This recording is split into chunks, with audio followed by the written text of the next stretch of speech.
All right, welcome in. Cube Show podcast coming to you on Sunday before Memorial Day, a college football podcast focusing on the Southeastern Conference for now.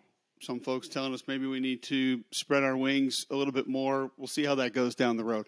Definitely do a few things before the season begins along those lines, but as you guys know, where our bread is buttered, where this thing started was in the fall, we're going to run through all the SEC games. We're going to break down the film. We're actually going to go watch the coach's copy, and we're going to let you know what we saw. And we're going to let you know what we think about that there. So that's kind of going to be the genesis of what we are and how we operate. But each and every week, I saw some of you, by the way, we appreciate everybody who has subscribed to the YouTube, who's gone and liked us.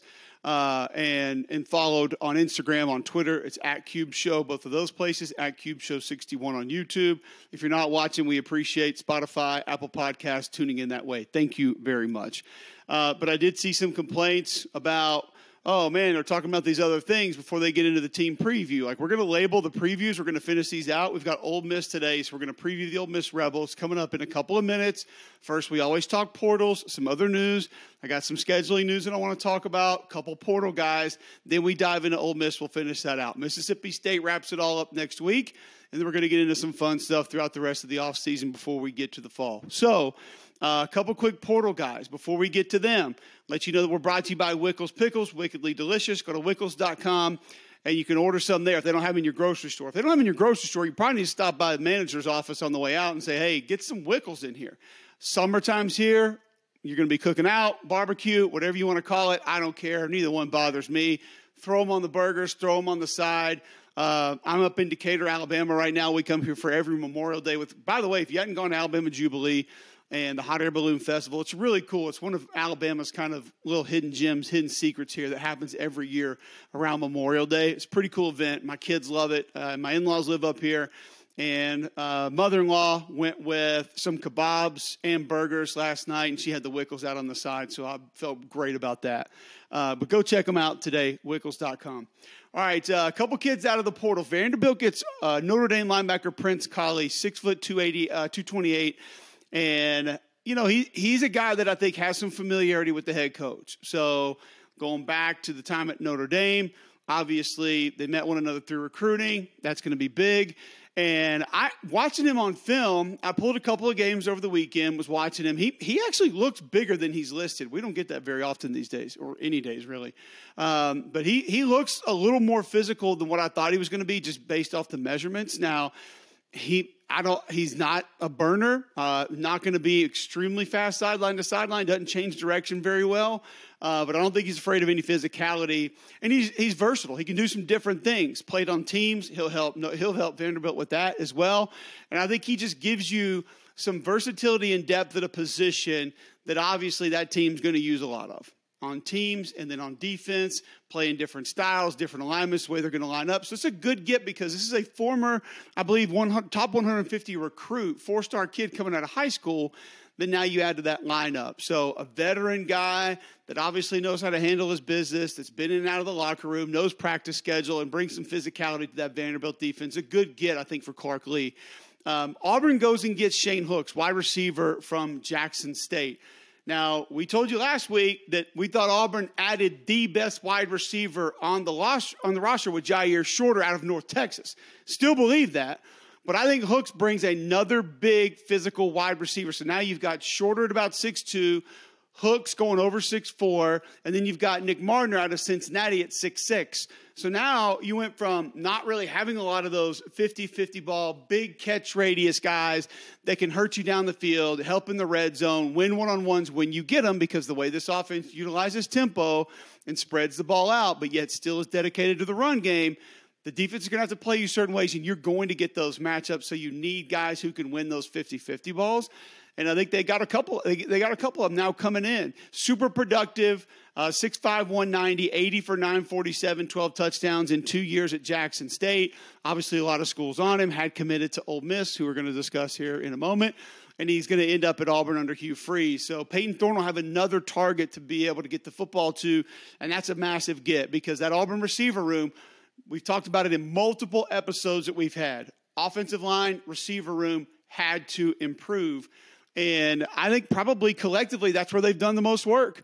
Now, you look at a Justin Rogers, obviously. You look at the edge kid they got out of App State. Like, they've gotten some other guys that are going to help. Brian Battie out of South Florida will do a lot of different things out of the backfield.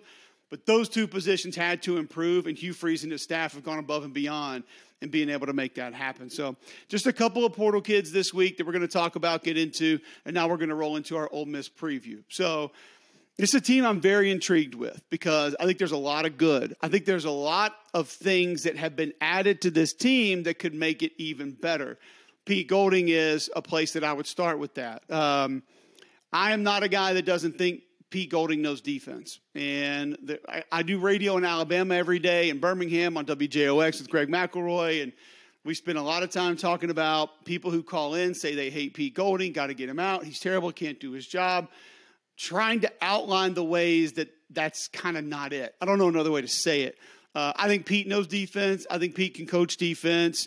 I do think Pete's a little too smart for his own good sometimes. Like, I'll sit down with Pete and we'll talk defense, and I mean, all of a sudden, he's just going, and I'm like, hey, man, I might not even know exactly where you are right now. Like, he's that intelligent when it comes to all aspects of football.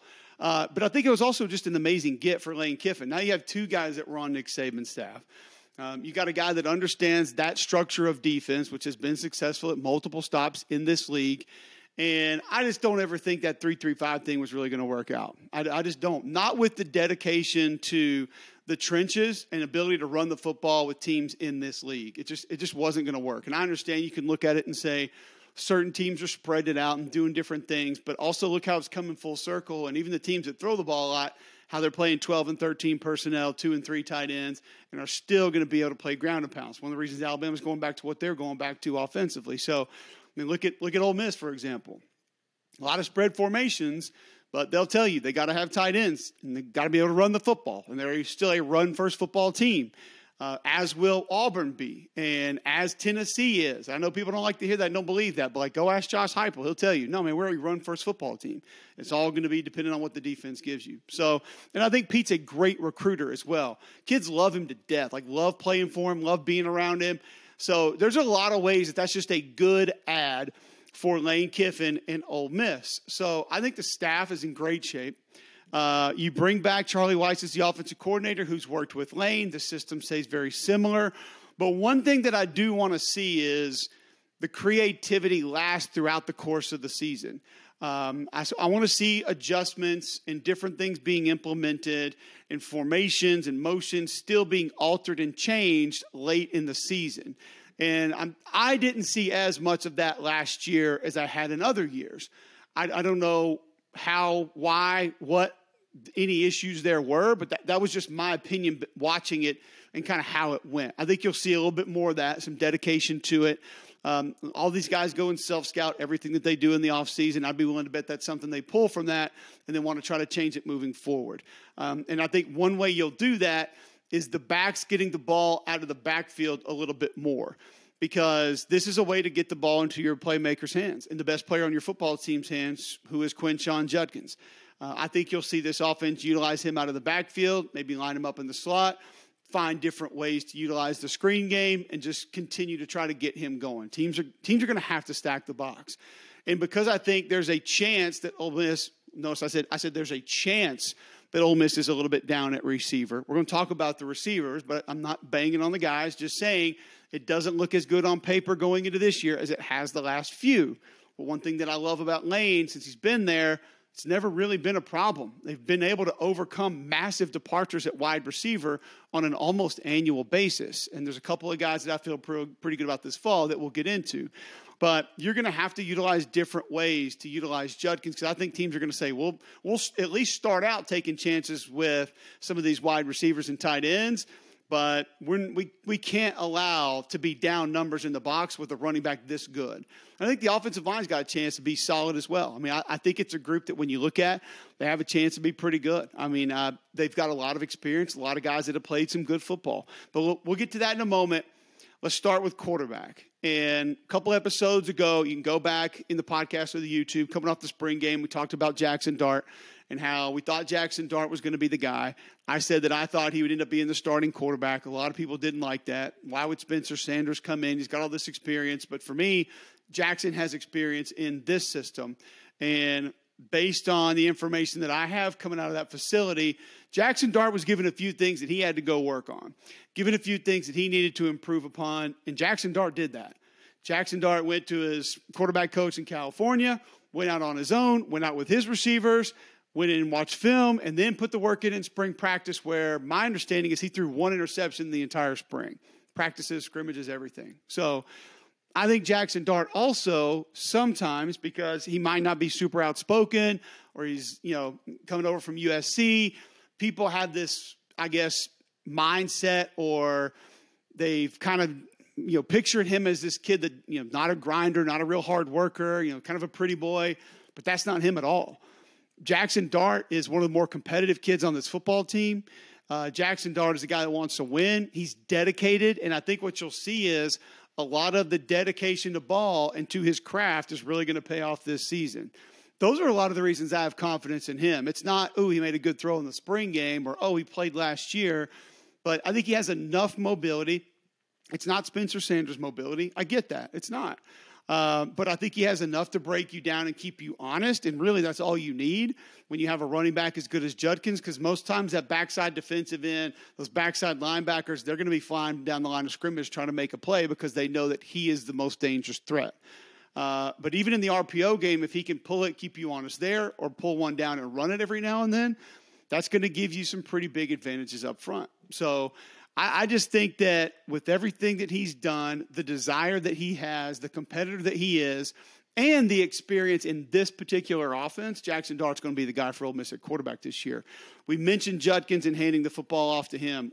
I don't know many other ways that I can explain how I feel about this guy. I can remember texting a couple of guys on staff after the Georgia Tech game last year and just being like, do you guys even have any idea what you have on your hands? This is unbelievable. And just kind of, I get the LOLs back, and yeah, of course we know. And this dude, just wait. You're not going to believe what you see from this kid. And I had some really cool conversations with his high school football coach for a couple of games that we did last year. Yeah, and I get a lot of you were pissed off about one that we did late in the year, but you have no idea what you're talking about with the shit that you've been sending me, so I don't care. But he talked about how, they had to go start a football program, and so they took a lot of the middle school kids, and they were basically the leaders because they had to play up to start this football program, and that from 7th grade on, he and his teammates were in a varsity level weight program, practice regimen, and so he matured really quickly. And he had the understanding of what it was like to take the physical pounding at a young age as a football player. And so he was telling me, he said, when I talked to the coaches over there after the first couple of days of practice, or once, fall practice was running down, and they're like, man, this kid doesn't slow down. The physicality's not hurting him at all. He said, I wasn't surprised in the least. He said, just how he's built. And then mentally and emotionally, he's built that way as well. Very mature kid, with a leader on that football team. And they rode him, to a state championship. So he has been acting sort of as I don't want to say professional, but like a big-time college football player since he's a middle schooler, just because that's what they had to do to kind of build that football program up. So he's been used to it, and he knows what it's like. And I think they're going to ride him this year. I think you'll see more of him. He's going to be the workhorse. He's going to be the feature back. He's going to be the feature of the offense, the focal point of the offense. They'll build everything around him. And that's going to open up for some of these other guys that we're going to talk about, and that's going to be exciting for them. So I think when you look around him, first you look behind him, you got Ulysses Bentley, a kid who last year had the broken wrist, dinged up just a little bit, very fast, very shifty. I think he can be a great complement to Quinshon this year. He's a little bit more bursty than Quinshon is. But one thing that I've said about Quinshon that I love is when he puts that foot in the ground and decides to get north and south, he does not hesitate. I mean, it is foot in the ground, here I come, right at you. And then has the ability to shake you as well. You can go back on my Twitter feed, and there's one video that I clipped of him against A&M, and the hole just opens up, and he has a full head of steam for about 6 yards at a linebacker or a safety, I can't recall, and just sitting there thinking, how would it feel to know that this dude could run your ass over, but at the same time, he gets in the open field, it's whoop, and just leaves him. Ankle breaker, and then, gets upfield for a big game. And he's special that way. I think he's the best back returning in college football, obviously the best back returning in the SEC. And he should have a legitimate Heisman Trophy campaign based on what he's going to do this year. That's how I feel about Quinshon Judkins. But Bentley, with, like we said, getting the ball to the backside of the backfield, you could see him out in the flat, catching some short passes, some quick toss stuff on the perimeter. Like he could maybe, with a little extra burst and being a little bit smaller and kind of give you a guy that gives you a little bit more and could be a nice compliment. So the other compliments that are going to be there as well, at tight end, Michael Trigg. Losing him last year was massive. Super athletic. Everything that you've heard us talk about with a couple other kids in this conference, like Mason Taylor at LSU, Ronaldo Fairweather, who's coming into Auburn, like he can be that kind of a guy. Jalen Knox, who's going from Arkansas to South Carolina. He just can run past you, and he's got that basketball sort of small forward frame where he can go up and attack the football, and he can get it. He's super athletic. He could have a monster season because there's going to be a lot open in the middle of the field with the way that they stretch the outside, and then with the fear of what Quinshon Judkins is going to do out on the perimeter, your safeties are going to have to play down. So it's going to open some things up for a tight end to be able to sneak up the seams and potentially make some big plays. There were some issues with him when he got to Oxford of just maybe not wanting to do everything the right way. Wasn't a grinder, didn't love practice, didn't love football the way that he needed to be a big-time college football player. My understanding is that has really begun to turn, coming off of a very good spring, looks healthy, and just somebody who, you can flex him out, matchup nightmare based on size. He can line up in line next to your tackle. No, he's not going to be a Darnell Washington bowling people off the ball, but he can give you enough to where he's not a liability there. And whether you decide to use your nickel, your outside backer, your safety to cover him, he has matchup favorability against any of those defenders. So, and talking to guys that have operated in this offense before, like that's the position that really makes it go.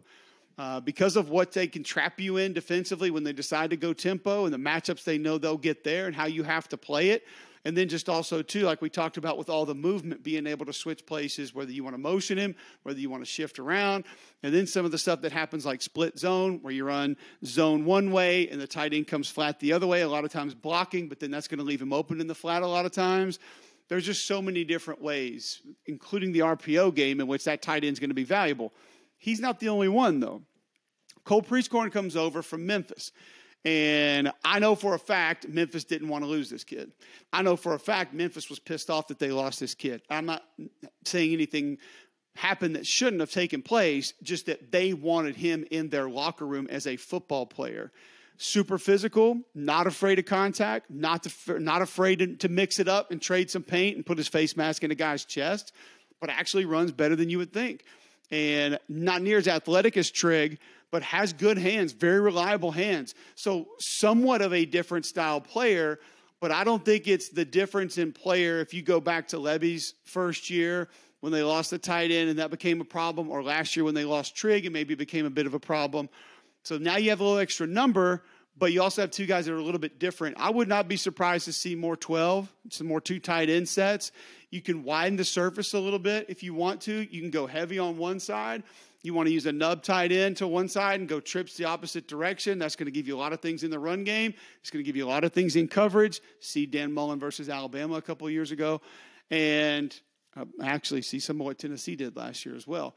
But there will be ways that they can use those two tight ends to their advantage to be able to not only do some different things to the passing game with them, but actually help Judkins out by forcing defenses to be misaligned, by not being able to really understand, where the numbers are and where the strength is, different things like that. So the creativity with those two could be great, but that's a really good get out of the portal because, let's be real, physicality being added to this team is never going to be a bad thing. I think raising the level of that can always be a positive just based on where it's been at certain points in time the last decade plus. All right, so we've gone through the running back situation, the tight end situation, wide receiver situation. I really like this Trey Harris kid that's coming over. And as I mentioned before, Lane has had back-to-back-to-back years, it feels like, where massive departures at the receiver position. And you look at it and you say, man, I don't know. Like, I'm not sure. I felt pretty good about Mingo doing some things last year, but he was so dinged the year before and had other guys, you just weren't really sure. And he ends up being great for him. I mean, the kid was playing, some of the positions that we just talked about, those tight ends had to play last year, but he welcomed it because he was such a good teammate. Dude was going to be a steal in the NFL draft, by the way.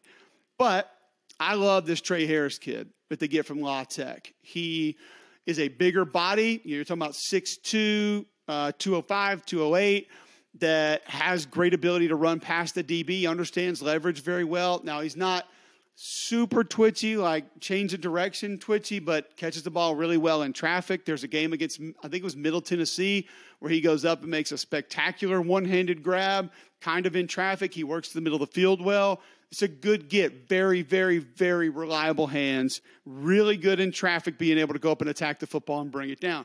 The other part that I like about Trey Harris coming in for Ole Miss is he's lined up in bunch formations. He's lined up in stack formations. He's worked the middle of the field. He's been the X receiver, like the dude, by himself a couple of times. So he did a lot of different things in that offense. And a lot of the routes that he ran, concepts that they ran, I think are going to be similar to what he's going to do at Ole Miss. So there won't be a gigantic learning curve for him. But what I've seen from him on film, I'm a big fan. I like it a lot. And then, we know you've got Dayton Wade coming back, who I think can be dynamic. He was impressive last year, former walk-on. He's going to make some plays. Obviously, Jalen Knox coming back. He was a little dinged last year as well. I think he had a touchdown in the spring game. We know what he's capable of doing. He's going to be able to help. Larry Simmons is a freshman, had a touchdown in the spring game. I think he's going to be able to help a little bit. Jordan Watkins, a guy's been around for a while. Good route runner, understands concepts, not really a burner, but all of these guys, even if you looked at this group and said, okay, like who's the true X? Like who's the alpha? Who's the one you design things for? We've seen Lane be great doing that before. If you collectively are okay, similar to what we talked about with Alabama when we previewed them, you don't have to feature a receiver with this group because you have a feature running back. And it's okay not to have a receiver that you're essentially dialing up your offense for, in my opinion at least. And it's not that Charlie and Lane can't handle that. We know they can. Absolutely can handle it. When they're going to be able to do as much off play action and through the RPO game because of the running back situation, you're going to be just fine if you don't have a receiver that you need to dial up 100 targets for. But just watch out for Trey Harris because there's going to be a lot of good that comes through him, and the way that they use him, there's going to be a lot of variety with it, and I think he can handle it. So I think the receiver position is okay. I questioned it some, loved it with Marshall and Harris, and Marshall obviously gone now, but I think Trey Harris makes up a big difference. It makes up a lot. And if Trey is healthy, then you have a receiver down, but he can give you all those matchup problems. So it's not going to be that big of a deal. The offensive line, you'll get Jaden Williams back at tackle, and he's a kid missed spring with a shoulder deal. He had a basketball shoulder deal in high school, so his development was a little bit hampered when he first got there. But this is an NFL talent at left tackle, and I think if you're looking for some of the good news with that is, didn't come in 100% healthy right away, hit the ground running, being able to go through all the practices, get all the technique and fundamental work. And then now he missed a little bit in spring, which you'd like to see him be able to make that jump.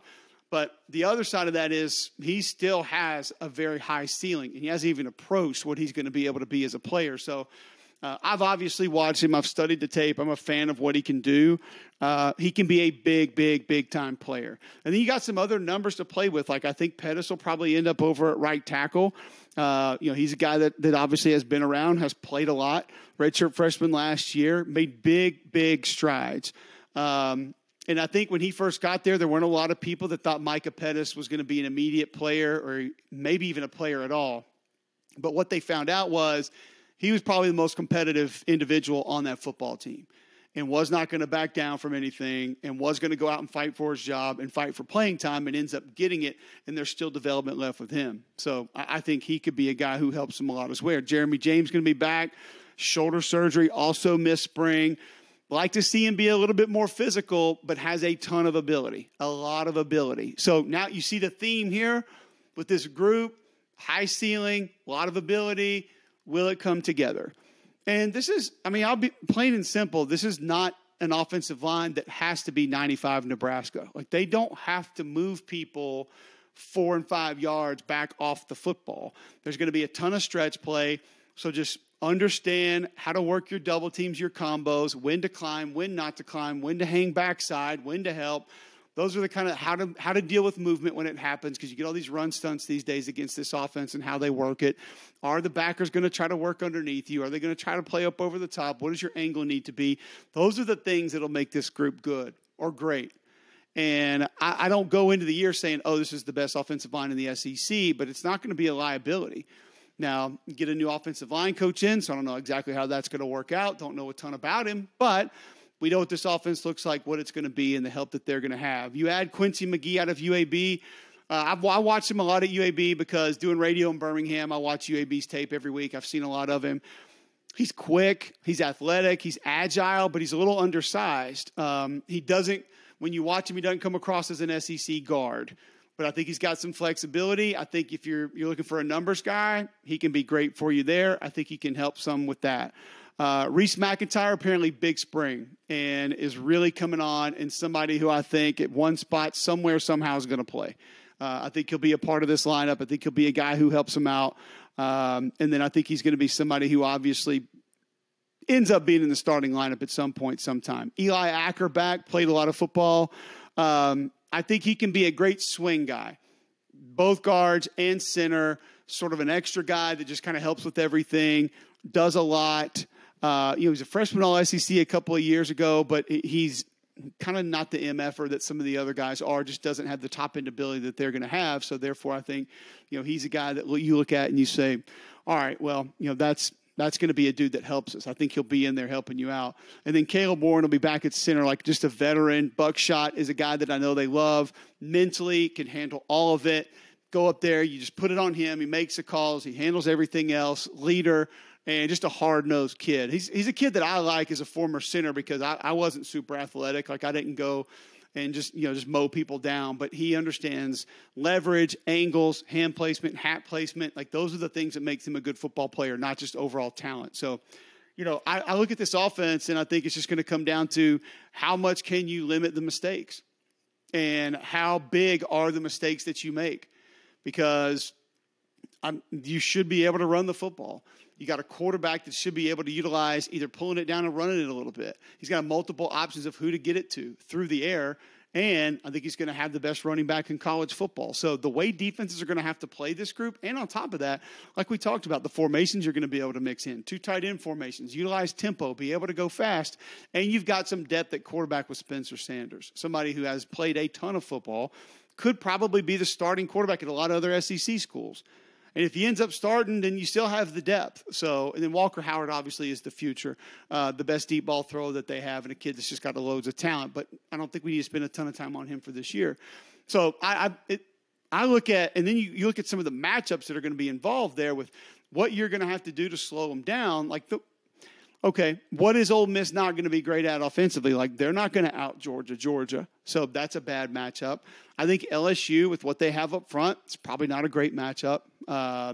Just not one that's going to be that's going to probably show you a lot of signs of success. The A&M defensive line can be a problem, but I wouldn't add that front 7 there to that group. So, like, State's got some physicality, but Ole Miss has shown in the past, like, if the athleticism can then become a problem for that group. So there's not a ton of games that you just look at the defenses they're going to be facing and say, no, don't see it there. Like, just not going to happen. But on that side of the ball for Ole Miss is where I think things have greatly, greatly changed. This is a group that has had some really good defensive line talent at times, but it doesn't seem like we've had a lot of guys collectively. Like, you get a Kendrick Clancy in there, there's not a lot of other guys. You get a Benito Jones in there, but there's not 3 or 4 other guys. You get a Kimdichie in there, but it's just it doesn't seem to always, like, there never seems to be 3 or 4, and then there hasn't been very many heavy-handed, 2-gapping, run-stopper defensive tackles that also maybe could penetrate and disrupt. Like, that, to me, could be the biggest difference in this football team this year. If we're going around position groups in the SEC that may end up being the most different than what they were a year ago, we mentioned 2 earlier in the show. Auburn O-line, Auburn wide receivers. Tennessee lost a ton, so nobody really expects their offensive line to be very good again, but You got the kid from Miami, the kid from Texas that have both had a good spring, and they were a lot more physical in spring. Maybe that group sort of takes a jump. There are some position groups around the league because of the portal that have a chance to take a big step. This one is going to, and for a lot of different reasons. And it starts with Joshua Harris, who I absolutely love. And if Pete Golding can get this kid's motor running, that might be really and truly the gist of this entire defense, specifically the defensive line, though. If the motors are going 20% more than they have, this group's going to be good. Not better, not a liability. They're going to be good. It's going to be a good defensive line. I think Joshua Harris can be a game wrecker, but we've only seen him be a game wrecker like 1 out of 5 times. So if that ante is up and that shows up more often, he could be a real problem. Stephon Wynn, IMG Academy, Alabama, Nebraska. Pete knows him well, been around him.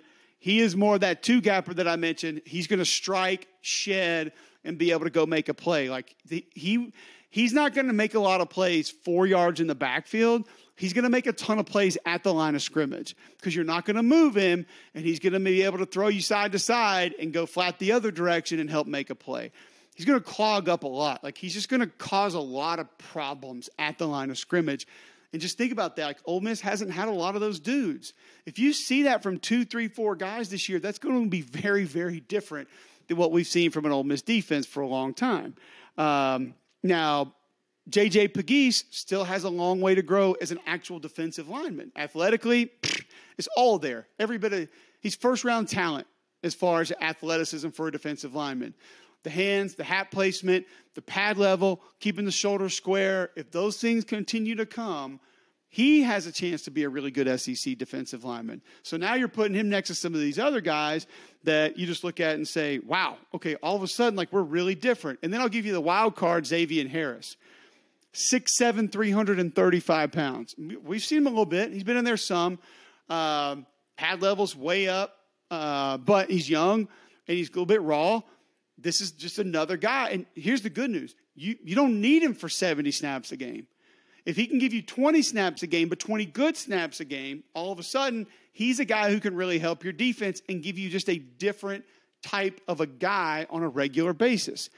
Then you go out to the edge, and Isaac Ukwu, who you've gotten from JMU, is an absolute player. I will say, he's not the bend and rip super speed rusher that we've seen in a lot of other places a lot of different times. Like, he's not that guy. But he's listed, I think, at 6'2", 6'3". His wingspan looks like he's 6'6". He understands how to set the edge. He plays the run extremely well. And he's a guy that I think is going to be – well, first off, Pete Golding had to have him. Like, he had to have jack linebackers who can set the edge and be that dude. It's kind of like what Will Anderson has been in the past you saw there at Alabama. But this guy is that guy.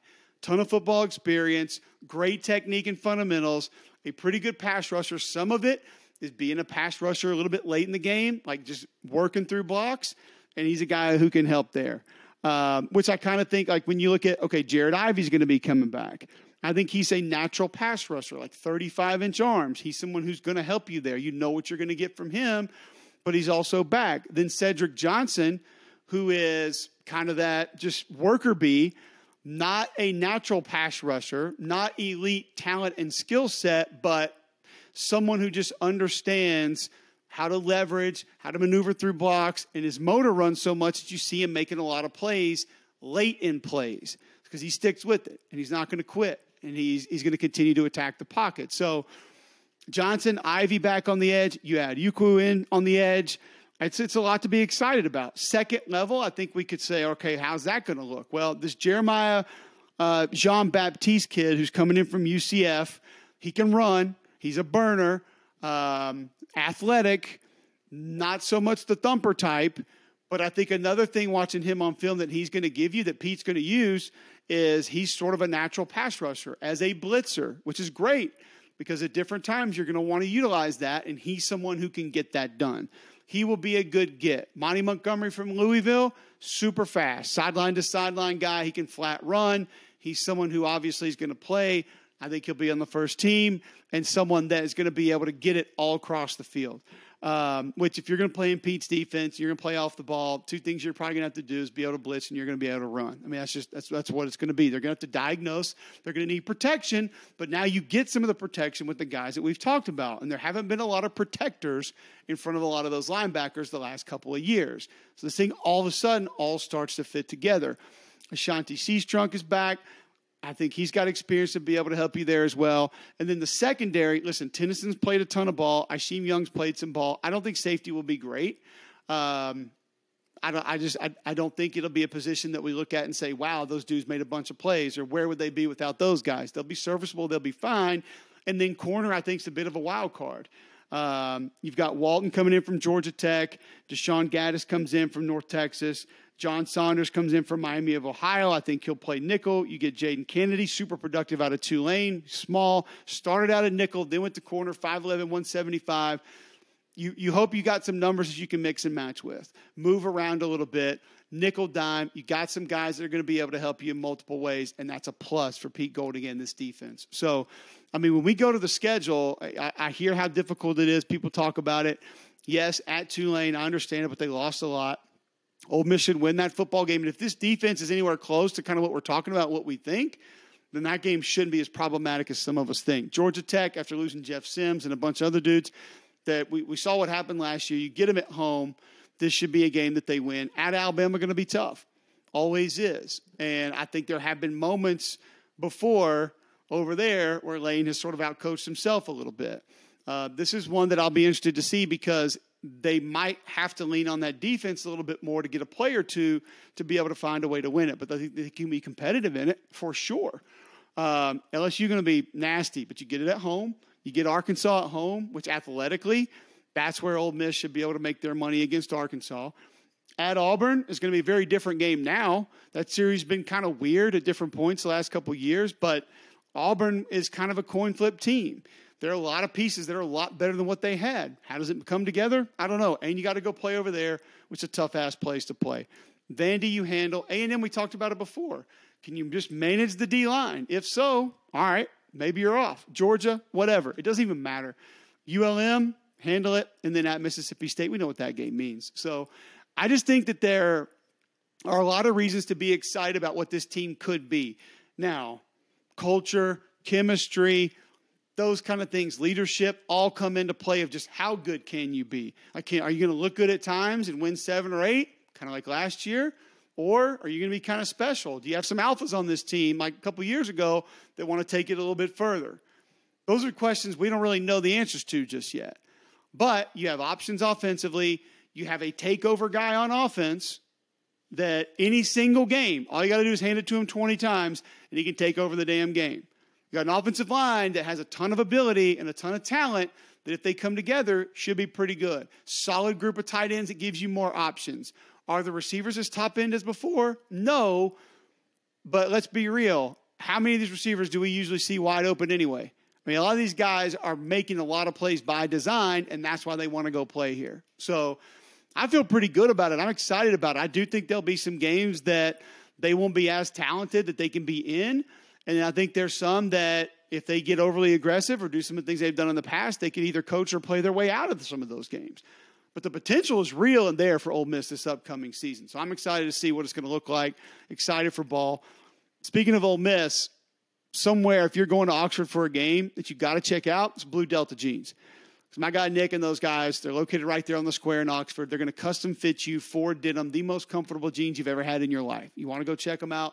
You want to go see them, BlueDeltaJeans.com. Order a pair. You will not regret it. If you got ideas, you're thinking my birthday, Father's Day is coming up right around the corner, Christmas, whatever it is, why not order somebody a pair of Blue Delta jeans? Go get fit and see how they fit you because they fit me great. I love them. That's all I wear as far as denim. That's it.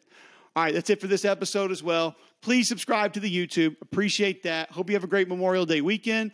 Thanks for hanging out with us. Next week, we wrap it up with Mississippi State, and then we're done for our spring previews. We're going to begin to look ahead to fall. We'll be back next Sunday.